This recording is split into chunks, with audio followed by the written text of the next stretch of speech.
నమస్తే. Shaft academy of media arts చలనచిత్ర రచనలో శిక్షణా కార్యక్రమానికి స్వాగతం. నేను డాక్టర్ చిలకమరి నటరాజ్. ఈ ఫిలిం రైటింగ్ కోర్సులో మనం డిఫరెంట్ మాడ్యూల్స్లో డిఫరెంట్ సబ్జెక్ట్స్ని మనం డిస్కస్ చేసుకుంటున్నాం. అసలు స్టేజెస్ ఆఫ్ ఫిలిం మేకింగ్ ఏంటి, తర్వాత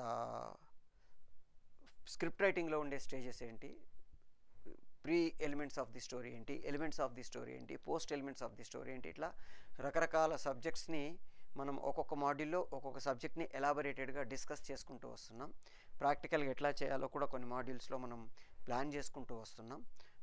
ప్రిమైజ్ తీసుకోవడం, దాన్ని థీమ్ అడాప్ట్ చేసుకోవడం, థీమ్ నుంచి బ్యాక్గ్రౌండ్ సెలెక్ట్ చేసుకోవడం, బ్యాక్గ్రౌండ్లో నుంచి క్యారెక్టర్స్ని డిరైవ్ చేసుకోవడం, ఆ క్యారెక్టర్స్ మధ్యలో కాన్ఫ్లిక్ట్ క్రియేట్ చేసుకోవడం, ఇట్లా మనం రకరకాల సబ్జెక్ట్స్ని ప్రాక్టికల్గా ఎలా చేయాలి, థియరీ ఏంటి, ఇవి రెండింటిని మిక్స్ చేసుకుంటూ మనం వర్క్ చేసుకుంటూ వస్తున్నాం. ఇప్పుడు ఈరోజు ఈ మాడ్యూల్లో మనం post elements of the story అంటే కథనంగా మలుచుకునే పార్ట్స్ ప్రాసెస్లో మనము ప్లాటు, స్క్రీన్ ప్లే వీటి గురించి డిస్కస్ చేసుకుంటూ వస్తున్నాం. ఇతివృత్తం లేదా ప్లాట్లో ఒక మాడ్యూల్లో మనం అసలు ఇతివృత్తం అంటే ఏంటి, ఎన్ని రకాల ఇతివృత్తాలు ఉంటాయి, భరతుడు ఏం చెప్పాడు, అరిస్టాటిల్ ఏం చెప్పాడు, మోడర్న్ వాళ్ళు ఏం చెప్పారు, వీటి గురించి డిస్కస్ చేసుకున్నాం. ఒక మాడ్యూల్లో మనం కర్వ్ ఆఫ్ ఇంట్రెస్ట్, ఫ్రెటాక్ చెప్పిన కర్వ్ ఆఫ్ ఇంట్రెస్ట్ గురించి, ఎట్లా ఇంట్రెస్ట్ని చేంజ్ ఓవర్ చేయడం వల్ల ప్రేక్షకుల్లో థియేటర్లో నుంచి బయటికి వెళ్ళేటప్పటికీ ఆ ఇంపాక్ట్ ఉంటుంది. ఇట్లా రకరకాల వాటి గురించి డిస్కస్ చేసుకుంటున్నాం. ఇవాళ డిఫరెంట్ పీపుల్, సెట్ఫీల్డ్, మైకేల్ హాగు, తర్వాత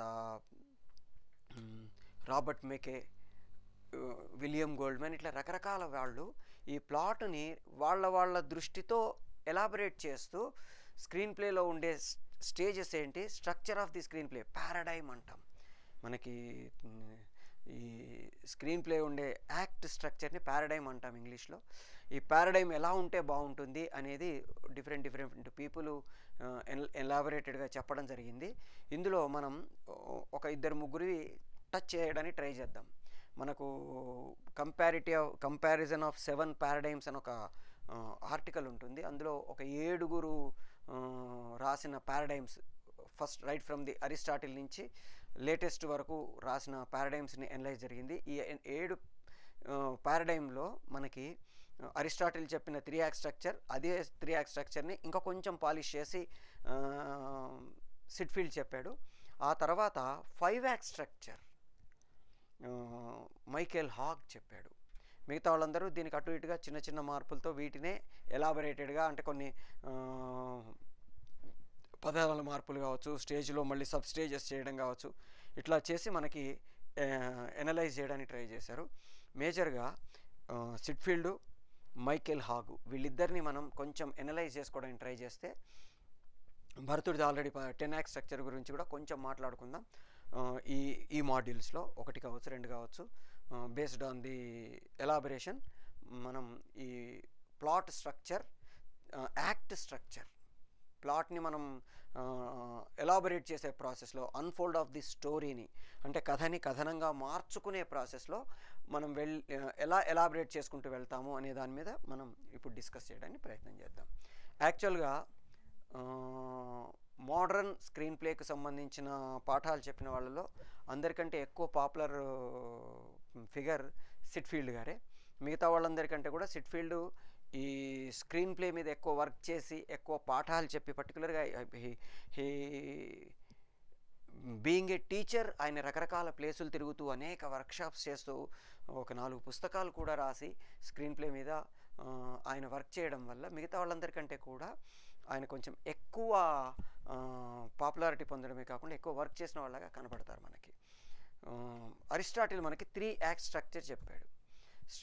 అసలు యాక్ట్ అంటే ఏంటి, అది ఎందుకు ఉంచాలి అనేది అరిస్టాటిల్ ప్రకారం ఏంటంటే 3 యూనిటీస్, అంటే unity of place, unity of time, unity of action. ఇవన్నీ ఒక ప్లేస్ నుంచి టోటల్గా ఆ ప్లేస్లో ఉండే చిన్న ఏరియాలు మారితే యాక్ట్ మారినట్టు కాదు, కానీ టోటల్గా ఒక ప్లేస్ నుంచి ఇంకో ప్లేస్కు మారిపోతే యాక్ట్ చేంజ్ అంటాము. మనకి గ్రీకు నాటకాలలో ఈ కర్టెన్లు కానీ, లైట్లు కానీ, సెట్ చేంజ్లు కానీ ఏమి లేని కాలంలో కేవలం ఒకసారి స్క్రీన్ మీద నుంచి అందరూ పక్కకు వెళ్ళిపోయారంటే ఒక యాక్ట్ కంప్లీటు అలా పెట్టుకొని మనకి ఒక 3 యాక్ట్స్ మ్యాక్సిమం 3 యాక్ట్స్ ఉండాలి. ఎందుకంటే ఆ కాలంలో చేంజ్ ఓవర్ ప్రేక్షకుల ముందు జరుగుతూ ఉంటే వాళ్ళు విచిత్రంగా చూస్తూ ఉండేవాళ్ళు కాబట్టి వెనక స్కానే అనేవాళ్ళు. ఆ స్కానే అంటే ఒక గోడ మీద వేసే పెయింటింగ్. ఆ పెయింటింగ్ ముందు వాళ్ళు వాళ్ళ నాటకాన్ని చేసేవాళ్ళు కాబట్టి దాన్ని ప్రో స్కానే అనేవాళ్ళు. దాని నుంచే ప్రొసీనియం, ఇప్పుడు మనం ఏదైతే థియేటర్ ఆడిటోరియం స్ట్రక్చర్ చూసినామో దాన్ని ప్రొసీనియం అనడం మొదలెట్టాము. దాని నుంచే సీన్ అనే పదం వచ్చింది. అంటే ఒక ప్లేస్లో ఒక టైంలో జరిగే ఒక సంఘటన, దాన్ని మనం సీన్ అంటున్నాం. దాన్ని మనకి ప్రొసేనే స్కానే అనే పదం నుంచి సీన్ అనే పదాన్ని డిరైవ్ చేయడం జరిగింది. అంటే గ్రీకు లాటిన్ పదాల నుంచి ఇంగ్లీష్లోకి మార్చేసరికి సీన్ అనే పదం అయింది. సో ఆ సీన్ అనే దాంట్లో కాంబినేషన్ ఆఫ్ సీన్స్ ఒక సీక్వెన్స్ అనుకున్నాం. అంటే మామూలు భాషలో చెప్పాలంటే ఒక ప్లేస్లో ఒక టైంలో జరిగే ఒక సంఘటన సీన్ అంటే ఆ ప్లేస్లో చిన్న చిన్న మార్పులతో ఉండొచ్చు, కానీ టోటల్గా ఆ ప్లేసే మారిపోతే, ఉదాహరణకి హీరో ఇల్లు అనుకున్నాం, హీరో ఇల్లు ఒక ఏరియా, ఇది టోటల్గా ప్లేస్ మారిపోతే దాన్ని మనం ఇంకొక యాక్ట్ కింద పరిగణిస్తాము. తెలుగులో అంటే భారతీయ నాటకంలో అంకము అనే పదం దీనికి సమానంగా వాడారు. రంగము అంటే సీను, అంకము అంటే యాక్ట్. మనకి భరతుడి నాట్యశాస్త్రంలో 10 అంకాల వరకు ఉంటాయి. అయితే ఈ 10 అంకాలు 5 సంధులు. 5 సంధులు అంటే జంక్షన్స్, మలుపులు, 5 మలుపులు. ఇప్పుడు మనం ఏదైతే 5 స్టేజెస్ అని మైకేల్ హాక్ చెప్పాడు అనుకుంటున్నామో, మైకేల్ హాక్ అంటే ముందే దాదాపు ఒక 2-3 వేల సంవత్సరాల క్రితమే మన భరతుడు చెప్పేశాడు ఈ 5 స్టేజెస్ ఆఫ్ స్క్రీన్ రైటింగ్ లేదా స్టేజ్ రైటింగ్, థియేటర్ అంటే ప్లే రైటింగ్. దాంట్లో మనకి ఈ 5 స్టేజెస్లో టైము ఖచ్చితంగా ఇంతే ఉండాలి అని రూల్స్ లేవు, బట్ మలుపులు కావాలి. బట్ అరిస్టాటిలో లేకపోతే సిట్ఫీల్డ్ ప్రకారం టైంని డిరైవ్ చేశారు. యాక్చువల్గా అరిస్టాటిల్ ప్రకారం టైం కాదు, అది టైం అనేది కొలత పెట్టుకోవాలా. ఆయన దాంట్లో ఉండే సబ్జెక్టుని ప్లేసు, టైము, యాక్షను మారినప్పుడు అంకము మార్పుగా, యాక్ట్ మార్పుగా అరిస్టాటిల్ గుర్తిస్తే, సిట్ఫీల్డ్ లాంటి వాళ్ళు వచ్చేసరికి ఏం చేశారంటే ఒక టైం పెట్టుకొని 3-6-3 అంటే రేషియో ఒక 30 నిమిషాలు, 60 నిమిషాలు, 30 నిమిషాలు, ఒక 2 గంటలు అనుకుంటే 30 మినిట్స్, 60 మినిట్స్, 30 మినిట్స్, లేదా 15 నిమిషాలు, 30 నిమిషాలు, 15 నిమిషాలు, అట్లా అంటే 3-6-3 రేషియోలో దాన్ని విభజించుకోవాలి అని సిట్ఫీల్డ్ మనకి చెప్తాడు. అరిస్టాటిల్ ప్రకారం ఏంటంటే టోటల్గా ఆ ప్లేస్కు సంబంధించిన అవన్నీ పూర్తయిపోయి మళ్ళీ వేరే ప్లేస్కు మారితే దాన్ని మనం అంకము మార్పు అంటాం, యాక్ట్ చేంజ్ అంటాం. అయితే మోడ్రన్కి వచ్చేసరికి ఒక సీన్కి వెళ్ళి మళ్ళీ అక్కడికే వచ్చే అవకాశాలు అట్లా ఉంటాయి కాబట్టి టైముని పెట్టుకొని వీళ్ళు స్ట్రక్చర్ చేయడం జరిగింది, అరిస్టాటిల్ కానీ తర్వాత వాళ్ళు కాదు. సో అరిస్టాటిల్ దాని ప్రకారం 3-6-3 అంటాం. Set of, confrontations, resolution.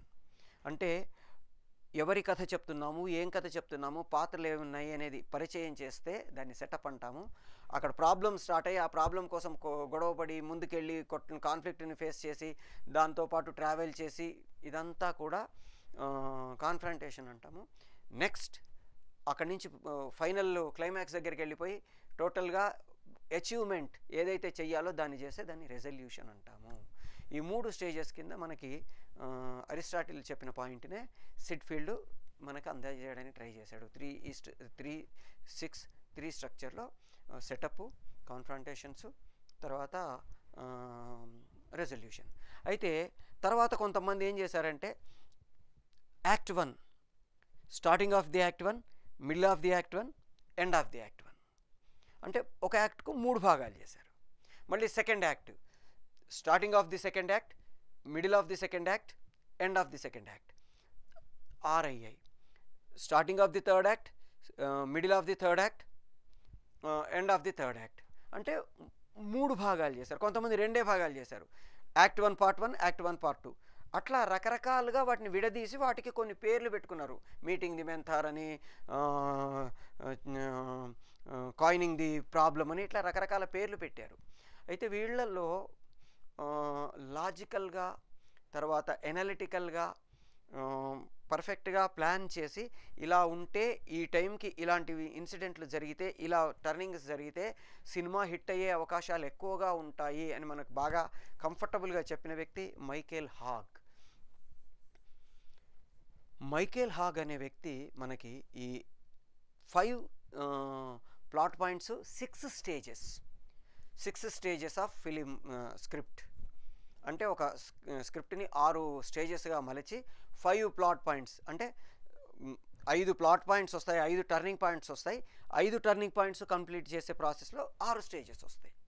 So ఈ 6 స్టేజెస్ని మనకి ఎలాబొరేటెడ్గా చెప్పి మనం వాటిని ప్రాక్టికల్గా ఫాలో అయితే we can get the success, ఒక కమర్షియల్గా సక్సెస్ వచ్చే అవకాశం ఉంటుంది అని అనలైజ్ చేయడం జరిగింది. నేను కూడా ఈ stages 6 stages and 5 turning points ఫార్ములాని తీసుకొని ఒక 200 సినిమాల్ని నేను అనలైజ్ చేయడం జరిగింది. సమరసింహారెడ్డి కావచ్చు, ఇందిరా కావచ్చు, ఠాగూర్ కావచ్చు, లేకపోతే సక్సెస్ అయిన సినిమాలు చాలా సినిమాలు తీసుకున్నాను, గీత గోవిందం, ఇట్లా ఒక 200 సినిమాల్ని నేను ఆ ఫార్ములా పెట్టి ఆ టైంలో ఏం ఇన్సిడెంట్ వచ్చింది, ఆ ఇన్సిడెంట్ టర్నింగ్ ఇన్సిడెంటా, ఆయన చెప్పినట్టు నార్మల్ ఇన్సిడెంటా చెక్ చేసుకుంటూ వెళ్తే 90% మైకేల్ హాగ్ చెప్పింది మనకి సక్సెస్ ఫార్ములా కింద మనం కన్ఫర్మ్ చేసుకోవచ్చు.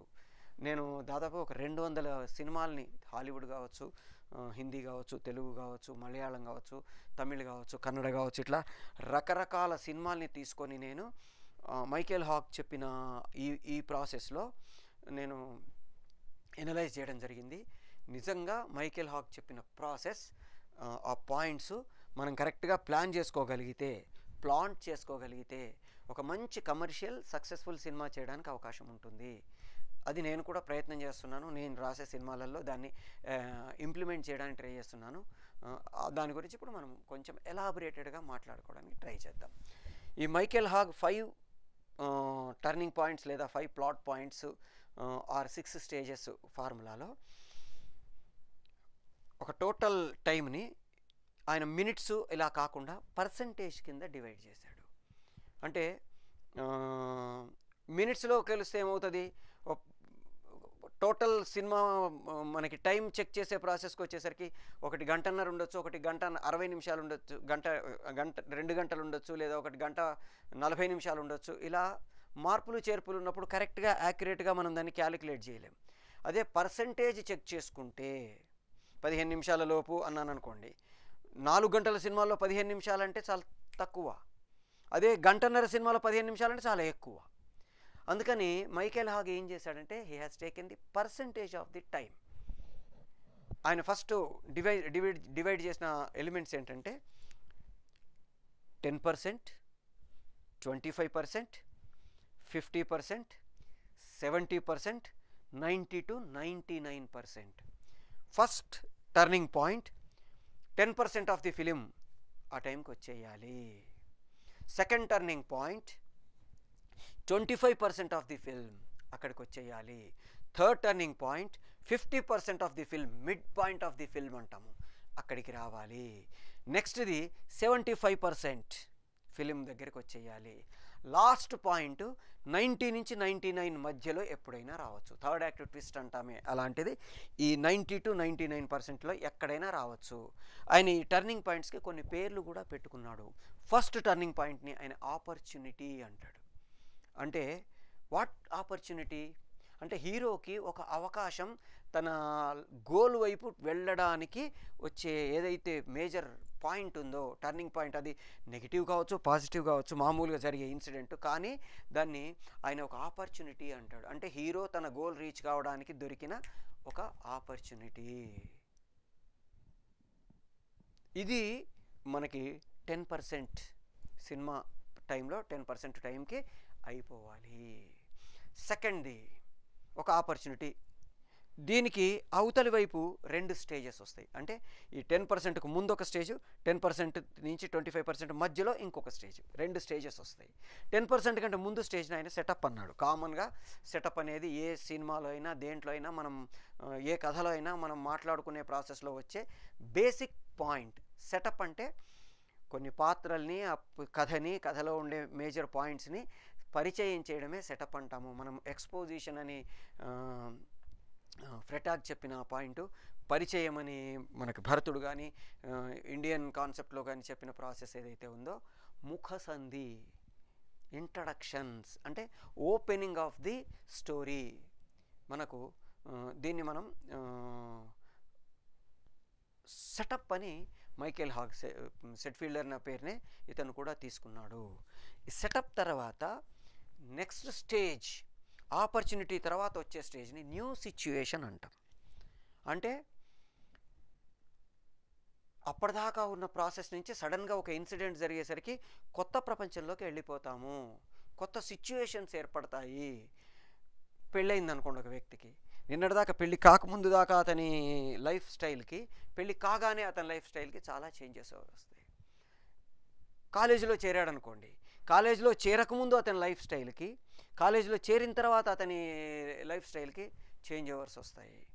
ఒక జాబ్లో జాయిన్ అయ్యాడు అనుకోండి, జాబ్లో జాయిన్ కాకముందు అతని లైఫ్ స్టైల్కి, జాబ్లో జాయిన్ అయిన తర్వాత అతని లైఫ్ స్టైల్కి చేంజెస్ వస్తాయి. ఇట్లాగా ఒక సెటప్లో నుంచి ఒక ఆపర్చునిటీ వచ్చింది, ఆ ఆపర్చునిటీ ద్వారా ఒక న్యూ సిచ్యుయేషన్ క్రియేట్ అయింది. ఈ న్యూ సిచ్యుయేషన్ క్రియేట్ అయ్యేసరికి అతని లైఫ్లో ఉండే అప్పటిదాకా వెళ్తున్న ప్రాసెస్ అంతా మారిపోయి కొత్త ప్రపంచంలోకి అడుగెట్టాడు. ఏం జరిగిందో తెలియదు. అప్పుడు ఏం చెయ్యాలి? చేంజ్ ఆఫ్ ప్లాన్స్ అంటాం. రెండో ప్లాట్ పాయింట్ లేదా రెండో టర్నింగ్ పాయింట్ 25% దగ్గర వచ్చేదాన్ని చేంజ్ ఆఫ్ ప్లాన్స్ అంటాం. అంటే అప్పటిదాకా వెళ్తున్న ప్రాసెస్కి కొత్తగా మార్పులు జరిగేసరికి I have to change my plans. నేను చేంజ్ చేసుకొని వీటి ప్రకారం, అంటే జరిగిన సిచ్యుయేషన్కి అనుగుణంగా నన్ను నేను మలుచుకొని నేను దాని ప్రకారం జీవించడానికి అనుగుణంగా నా ప్లాన్స్ని నేను చేంజ్ చేసుకుంటాను. ఇది రెండో టర్నింగ్ పాయింట్. ఎప్పుడైతే రెండో టర్నింగ్ పాయింట్ వచ్చిందో అక్కడ ప్రోగ్రెస్ అంటాము. ప్రోగ్రెస్ అంటే అప్పటిదాకా జరుగుతున్న పాయింట్ సడన్గా చేంజ్ ఓవర్ వచ్చిన తర్వాత దాంట్లో వీడు అడ్జస్ట్ కావడం కానీ, దాంట్లో మార్పులు తీసుకోవడం కానీ, దానికి వ్యతిరేకంగా పోరాడడం కానీ ఏదో ఒక ప్రాసెస్లో ముందుకెళ్ళాలి. ఆ ముందుకెళ్ళిన తర్వాత ఏదైతే జరుగుతుంటుందో దాన్ని మనం ప్రోగ్రెస్ అంటాము. ఈ ప్రోగ్రెస్ జరిగే ప్రాసెస్లో మిడ్ పాయింట్ వస్తుంది 50% దగ్గర. ఇక్కడ పాయింట్ ఆఫ్ నో రిటర్న్ అంటే వెనక్కి తిరగలేని పరిస్థితి, అందులో కూరుకుపోయాము, ఇరుక్కుపోయాము. అక్కడి నుంచి వెనక్కి రావడానికి మనం పోరాటం చేసి తీరాల్సిందే, ఇంకా వెనక్కి వెళ్ళడానికి అవకాశం లేదు అనే సిచ్యుయేషన్ని మనం మిడ్ పాయింట్లో సెలెక్ట్ చేసుకుంటాం. ఇంటర్వెల్ బ్యాంగ్ అని మామూలు భాషలో మాట్లాడుతుంటాం కదా, ఆ స్టేజ్ వెళ్ళేసరికి ఇప్పుడు నేను వెనక్కి తిరిగి వెళ్ళలేని పరిస్థితి ఏర్పడుతుంది. దీన్ని మనము మిడ్ పాయింట్ అంటాము. మిడ్ పాయింట్ టర్నింగ్ పాయింట్నే మనము నో పాయింట్ ఆఫ్ రిటర్న్ అంటాము. ఎప్పుడైతే నో పాయింట్ ఆఫ్ రిటర్న్ అయిందో మళ్ళీ ఫైట్ పెరిగింది. ఆ తాలూకు ఇంపాక్ట్ తోటి తర్వాత కాంప్లికేషన్స్ అండ్ హయ్యర్ స్టేక్స్ అంటాము. అంటే భయంకరమైన ప్రాబ్లమ్స్ను ఫేస్ చేయాల్సిన పరిస్థితి ఏర్పడుతుంది, ఎక్కువ బర్డెన్స్ ఏర్పడతాయి, స్ట్రగుల్స్ ఏర్పడతాయి. వీటన్నిటిని మనము కాంప్లికేషన్స్ అండ్ హయ్యర్ స్టేక్స్ అంటాము. అక్కడి నుంచి కిందికి వచ్చేసరికి దీని ఇంపాక్ట్కి ఫైనల్ పుష్ అంటాము. ఈ ఫైనల్ పుష్ ఏదైతే ఇక్కడ అంటే ఏదో ఒకటి డెసిషన్ తీసుకొని చావోరేవో తెలుసుకుందామని ముందుకెళ్ళే టర్నింగ్ పాయింట్ వస్తే అక్కడ కూడా ఫైనల్ పుష్కి ఇక్కడ మేజర్ సెట్ బ్యాక్ అంటాము. అంటే turning point major set back అంటాము, అక్కడ ఫైనల్ పుష్ అంటాము స్టేజ్ని.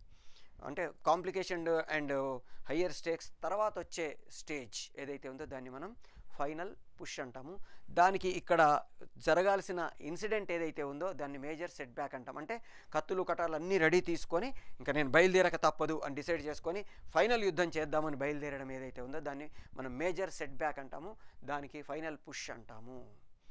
దానికి ఇక్కడికి వచ్చేసరికి క్లైమాక్స్ అంటాము. టర్నింగ్ పాయింట్ని ఫైనల్ క్లైమాక్స్ అంటే ఇంకా ఫైటా ఇంకోటా ఏదో ఒకటి చేసేసి మొత్తం నన్ను నేను సెట్ చేసుకొని తీరాలి అనే స్టేజ్ క్లైమాక్స్ అంటాం. దానికి ఆఫ్టర్ మ్యాథ్ అంటాం. అంటే కంప్లీట్ అయిపోయింది, డెస్టినీ రీచ్ అయిపోయాము. ఇట్లా ఒక 6 స్టేజెస్లో ఒక 5 టర్నింగ్ పాయింట్స్ని పెట్టుకొని ఒక 10% దగ్గర ఒక టర్నింగ్ పాయింట్, 25% దగ్గర ఇంకొక టర్నింగ్ పాయింట్, 50% దగ్గర మిడ్ పాయింట్, మళ్ళీ తర్వాత ఇంకొక 25% దగ్గర ఇంకొక టర్నింగ్ పాయింట్ అంటే 75% దగ్గర, తర్వాత 90 to 99% దగ్గర లాస్ట్ టర్నింగ్ పాయింట్. ఈ టర్నింగ్ పాయింట్స్తో ఒక 6 స్టేజెస్గా మనం ఈ కథని మనం డివైడ్ చేసుకోగలిగితే ప్రేక్షకుడికి కమర్షియల్గా అంటే వాడు ఆ చేంజ్ ఓవర్స్ని పర్ఫెక్ట్గా ఫాలో అవుతూ మనతో పాటు ట్రావెల్ చేసే ప్రాసెస్లో ప్రేక్షకుడు ఆ కథని అర్థం చేసుకొని మనతో ట్రావెల్ చేసి దాంట్లో ఇన్వాల్వ్ అయ్యి అతడు దాన్ని తనలో కనెక్ట్ చేసుకోవడం వల్ల సినిమా అతనికి నచ్చడమే కాకుండా కమర్షియల్గా కూడా సక్సెస్ అవుతుంది. ఇది మనకి మైకేల్ హాగ్ చెప్పిన పాయింట్. అయితే ఇక్కడ internal journey of the character, external journey of the character రెండుగా విడదీశాడు మైకేల్ హాగ్. మనకి భరతుడి నాట్యశాస్త్రంలో కార్యావస్థలు, అర్ధప్రకృతులు అంటే అర్ధప్రకృతులు అంటే ఇంటర్నల్ జర్నీ లేదా ప్లాట్ పాయింట్స్ లేదా turning points of the story, కార్యావస్థలో అంటే యాక్టివిటీస్ ఆఫ్ ది హీరో. ఈ రెండు కలిస్తే సంధి జంక్షన్ అంటాడు. వాటినే మైకేల్ హాగ్ చిన్న మార్పులతోటి internal journey of the character, external journey of the character అని రెండుగా మనకి అనలైజ్ చేయడానికి ట్రై చేస్తాడు. ఇప్పుడు ఇంటర్నల్ జర్నీలో ఈ పాయింట్లు ఇవన్నీ వస్తే ఎక్స్టర్నల్ జర్నీలో ఏం కనబడతాయి అంటే ఈ 6 స్టేజెస్లో ఫస్ట్ స్టేజ్లో లివింగ్ విత్ ఫుల్ ఐడెంటిటీ అంటే తన లైఫ్లో తను బతుకుతున్నాడు, హాయిగా ఏదో ఒక బతుకుతున్నాడు. అక్కడ ఏదైతే ఆపర్చునిటీ లేదా ప్లాట్ పాయింట్ 1 లేదా ఇన్సిడెంట్ జరిగిందో దానివల్ల అతను ఫేసింగ్ ది ప్రాబ్లమ్స్. సెకండ్ స్టేజ్కి వచ్చేసరికి change overs the life, facing the problem, moving towards the new situation అంటాడు. అంటే కొత్త ప్రపంచంలోకి అడుగుపెట్టి ఆ ప్రాబ్లమ్స్ని ఫేస్ చేసే ప్రయత్నంలోకి చేస్తాడు. ఇది మనం క్యారెక్టర్ యొక్క బిహేవియర్ మనం ఎనలైజ్ చేస్తే, కథలో ఎనలైజ్ చేస్తేనేమో ఆపర్చునిటీ, ప్లాట్ పాయింట్ వీటి గురించి డిస్కస్ చేసుకుంటున్నాం. ఆ పాత్ర ఎట్లా రియాక్ట్ అవుతుంది అనడానికి సెకండ్ది entering into the new situation. అక్కడ మళ్ళీ మనం ఇక్కడికి వస్తే second plot point change of plans. మళ్ళీ అక్కడికి వెళ్తే moving towards the destiny without losing his identity. అంటే తన ఐడెంటిటీని కోల్పోకుండా, ఫస్ట్ ఏదైతే ఐడెంటిటీతో బతుకుతున్నాడో సడన్గా ఒక ఇన్సిడెంట్ జరిగింది, ఐడెంటిటీ కోల్పోవలసిన పరిస్థితి ఏర్పడితే దాన్ని నిలబెట్టుకోవడం కోసం ఫైట్ చేసే ప్రాసెస్లో ఈ థర్డ్ స్టేజ్లో తన ఐడెంటిటీని కోల్పోకుండా ఫైట్ చేయడానికి ట్రై చేస్తాడు. నెక్స్ట్ స్టేజ్ మిడ్ పాయింట్ వచ్చింది. మిడ్ పాయింట్ తర్వాత complication and confusion in the destiny. అంటే తను చేరగలుగుతాడా లేదా అని ఒక కన్ఫ్యూజన్ స్టేజ్లోకి వెళ్ళిపోయి ఇంకా అసలు ఏం చేయాలో తోచని స్టేజ్లోకి వెళ్తాడు. అప్పుడు మళ్ళీ మనకి ఇక్కడ మేజర్ సెట్ బ్యాక్ అంటే ముందు స్టేజ్ వస్తుంది. అక్కడికి వెళ్ళేసరికి losing the identity and trying for the destiny అంటాము. అంటే తన పూర్తి ఐడెంటిటీని కోల్పోయి, మామూలు భాషలో చెప్పాలంటే విషమస్థితి అంటాం. ఈ విషమస్థితి గురించి మనం ఇంకొక మాడ్యూల్లో ఎలాబొరేటెడ్గా మాట్లాడుకుంటాము. తెలుగులో మనం క్రైసిస్ అంటాం, ఇంగ్లీష్లో క్రైసిస్ అంటాం, తెలుగులో విషమస్థితి అంటున్నాం. ఆ క్రైసిస్ని ఫేస్ చేసే ప్రాసెస్లో టోటల్గా తన ఐడెంటిటీని కూడా కోల్పోతాడు. కోల్పోయి ఫైనల్గా ఫైట్ చేసి లాస్ట్కి reaching the destiny, achieving the destiny. అంటే ఈ 6 స్టేజెస్లో తను నార్మల్గా బతుకుతున్న స్టేజ్ నుంచి సడన్గా ప్రాబ్లమ్స్ వచ్చేసరికి వాటిని అడ్జస్ట్ చేసుకోవడానికి, కొత్త జీవితంలోకి ప్రవేశించి కొత్త వరల్డ్లోకి ఎంటర్ అయిపోయి అక్కడి నుంచి ఐడెంటిటీతోటే కొట్లాడడానికి ప్రయత్నం చేసి ఒక దశలో ఐడెంటిటీ కోల్పోతానేమో అని భయము, గెలుస్తానో లేదో అని దీంట్లో నుంచి పూర్తిగా ఐడెంటిటీ కూడా కోల్పోయే పరిస్థితిలోకి వెళ్ళిపోయి అక్కడి నుంచి తిరిగి పుంజుకొని విజయం సాధించాలి. ఇది external journey of the character అంటాము. సో ఈ ఇంటర్నల్ జర్నీ, ఎక్స్టర్నల్ జర్నీ ఈ రెండింటిని మనం పర్ఫెక్ట్గా మ్యాచ్ చేసుకోగలిగితే, ఈ రెండు జర్నీస్ని ఎఫెక్టివ్గా మనం కనెక్ట్ చేసుకొని ప్రేక్షకుడికి అందించగలిగితే సినిమా ప్రేక్షకుడు కనెక్ట్ అవుతూ మనతో పాటు ట్రావెల్ అవుతాడు, కమర్షియల్గా కూడా సక్సెస్ అవుతాడు. సో ఆ 10%, 25%, 50%, 75%, 90 to 99% ఈ వీటిలల్లో మనం మన కథని చిన్న చిన్న మార్పుల్ని, మేజర్ పాయింట్స్ని పెట్టుకొని చేసుకుంటూ వెళ్ళగలిగితే ఎఫెక్టివ్గా ఉంటుంది. ఇప్పుడు మనం ఒక సినిమాని చెక్ చేసుకోవడానికి ట్రై చేద్దాం. గీత గోవిందం లాంటి ఒక సినిమా తీసుకుందాం. ఒక ఒక 10% లోపు ఏం జరిగింది. స్టార్టింగ్ మనకి ఒక రకంగా చెప్పాలంటే బస్ స్టాప్లో ఒక అమ్మాయి దగ్గరికి వెళ్ళి, అను ఇమ్మాన్యుయల్ గారి దగ్గరికి వెళ్ళి ఆ అమ్మాయిని ఇలాంటి పెళ్లి చేసుకుంటావా అని ఒక చిన్న నాటకం ఆడి ఆ అమ్మాయితోటి నీకు మంచి అమ్మాయి దొరుకుతుంది, ఏం టెన్షన్ పడకు అని అనిపించుకొని గుళ్ళో అమ్మాయిని చూడడం, ఇది మనకి 10% ఆఫ్ ది ఫిలింలో జరుగుతుంది చెక్ చేసుకుంటే. నెక్స్ట్ 25%. ఈ 25% మనకి బస్ ఎక్కడంతో స్టార్ట్ అవుతుంది. 50% ఆ అమ్మాయి వచ్చేసి ఇతని లైఫ్లోకి ఎంటర్ అయిపోయి ఆ అమ్మాయి ఇతన్ని అసహించుకొని ఇతను ఇంకా ఏం చేయాలో తెలియని పరిస్థితి. ఇప్పుడు ముందుకెళ్ళలేడు, వెనక్కి రాలేడు. ఎందుకని ఆ అమ్మాయి అతని చెల్లెలకి కాబోయే ఆడపడచయింది. వెనక్కి రాలేని పరిస్థితి. ఇంటర్వెల్ బ్యాంక్ దగ్గరికి వెళ్ళేసరికి దూకి పారిపోయాడు. బావగా అతను వచ్చాడు, సుబ్బరాజు గారు అతను బావగా ఎంటర్ అయ్యాడు. ఇంటర్వెల్ బ్యాంక్ ఇచ్చాం. ఇప్పుడు సెకండ్ హాఫ్కి వెళ్ళేసరికి 75% ఆ అమ్మాయికి నిజం తెలిసింది. ఆ అమ్మాయి ఇతన్ని ప్రేమించడం మొదలెట్టింది. సంబంధం ఇతనికి కుదరడం అయింది. ఇది 75%లో వస్తుంది మనకి. 90 to 99% దగ్గరికి వచ్చేసరికి ఆ అమ్మాయి ఇతన్ని ఏదో ఒప్పుకోవడం కాదు, ఆ అమ్మాయి వన్ అండ్ ఓన్లీ చాయిస్ ఇతనే. ఆ అమ్మాయి ఇతన్ని నిజంగా ప్రేమించింది అని తెలవడం మనకు 93-94% దగ్గర మనకి కనబడుతుంది. ఇప్పుడు తర్వాత ఏం చేయాలి?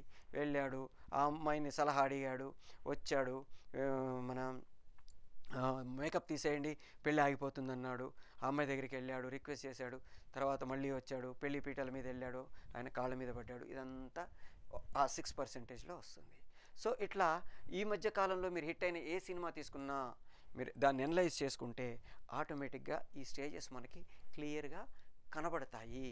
వీటిని మనం కొంచెం జాగ్రత్తగా మనం రాసుకునే కథలో ప్రాక్టికల్గా ఇన్పుట్స్ చేసుకోగలిగితే ప్రేక్షకుడు కొంత టైం అంటే ఇది మైకేల్ హాగ్ ఇలా టైమ్స్ని పెట్టడానికి, లేదా సెట్ఫీల్డ్ ఇలా టైమ్స్ని సెట్ చేయడానికి, లేదా భరతుడు నాట్యశాస్త్రంలో అప్పుడే చెప్పడానికి కారణాలు ఏంటంటే వెంటనే పరిగెట్టి తీసుకొని వెళ్తుంటే ప్రేక్షకుడు అది అర్థం చేసుకునేసరికి కొంత కథ మిస్ అయిపోయే అవకాశాలు ఉంటాయి. అందుకని ప్రేక్షకుడికి కొంత టైం ఇస్తూ, ప్రేక్షకుడు దాంట్లో ఇన్వాల్వ్ అయ్యేంత అవకాశం ఇస్తూ మళ్ళీ ఒక ఇన్సిడెంట్ని క్రియేట్ చేస్తే 10% దగ్గర ఒకటి, 12% దగ్గర ఒకటి, 15% దగ్గర ఒకటి, 17% దగ్గర ఒకటి, ఇట్లా ఇన్సిడెంట్లో నేను పెట్టుకుంటూ వెళ్ళాను అనుకోండి, ప్రేక్షకుడు ఈ ఇన్సిడెంట్లో నుంచి బయటకు వచ్చి మళ్ళీ నెక్స్ట్ ఇన్సిడెంట్ ఆలోచించే లోపల ఇంకో ఇన్సిడెంట్ వచ్చింది అనుకోండి, ఆ మలుపులు తట్టుకోవడానికి ఎన్ని మలుపులు అని తిక్కలోకి వెళ్ళిపోయే అవకాశాలు ఉంటాయి. అందుకని ప్రేక్షకుడికి పర్ఫెక్ట్గా కొంత టైంని ఇస్తూ, అర్థం చేసుకోవడానికి అవకాశం ఇస్తూ, దాంట్లో ఆ పాత్రలు కూడా అడ్జస్ట్ అయ్యే టైంకి మళ్ళీ ఇంకొక షాక్ ఇస్తూ, లేదా మళ్ళీ ఇంకొక ట్విస్ట్ ఇస్తూ మనం టైంని తీసుకొని వెళ్తూ ఉంటే ప్రేక్షకుడు మనతో పాటు ట్రావెల్ చేసి సినిమాని కమర్షియల్గా హిట్ చేయడానికి ప్రయత్నం చేస్తాడు. దీన్నే మనం 3 యాక్ట్ స్ట్రక్చర్ లేదా 5 యాక్ట్ స్ట్రక్చర్ లేదా 10 యాక్ట్ స్ట్రక్చర్ కింద మనం ప్రేక్షకులకు అందించే ప్రాసెస్ని మనం ఇవాళ కొంత నేర్చుకోవడానికి ట్రై చేసాం. ఇంకో మాడ్యూల్లో మరికొన్ని ఎలిమెంట్స్ని డిస్కస్ చేసుకోవడానికి ట్రై చేద్దాం. యాక్చువల్గా మనకి shaft academy of media arts ఒక ఫిలిం మేకింగ్కి సంబంధించి 3 major wings, fine arts, film making and animation, ఈ మూడిట్లలో వండర్ఫుల్ కోర్సెస్ని అతి తక్కువ ఫీజులతోటి, అది కూడా పొట్టి శ్రీరాములు తెలుగు యూనివర్సిటీ లాంటి ఒక మంచి అథెంటిక్ యూజీసీ రికగ్నైజ్డ్ ఇన్స్టిట్యూషన్స్ తోటి, board of secondary education, board of intermediate education, universities, ఇట్లా వాటితో అఫిలియేషన్ తోటి మనకు అథెంటిక్ సిలబస్ తోటి మంచి నిపుణులైన టీచర్స్ తోటి మనకి కోర్సెస్ని అందించడానికి ట్రై చేస్తుంది. మీరు ఎట్లాగో ఇట్లా స్క్రిప్ట్ రైటింగ్ కోర్స్ నేర్చుకుంటున్నారు, దీంతోపాటు డైరెక్షను, ఫిలిం మేకింగు, యానిమేషను, తర్వాత ఫైన్ ఆర్ట్స్, ఇట్లాంటి డిఫరెంట్వి సంబంధించినవి, ఫిలిం మేకింగ్కి సంబంధించిన కోర్సెస్ అన్నీ నేర్చుకొని మిమ్మల్ని మీరు ఒక ఆల్రౌండర్ లాగా చేసుకొని ఫిల్మ్ ఇండస్ట్రీలోకి వెళ్ళారనుకోండి, మిమ్మల్ని మీరు ప్రూవ్ చేసుకోవడం కష్టం కాదు, మిమ్మల్ని మీరు ప్రూవ్ చేసుకోవడం చాలా ఈజీ అవుతుంది. సో ఇలా ఆల్రౌండర్గా మారడానికి ప్రయత్నం చేయండి. ఇండస్ట్రీలోకి వెళ్ళి మిమ్మల్ని మీరు ప్రూవ్ చేసుకోండి. All the best.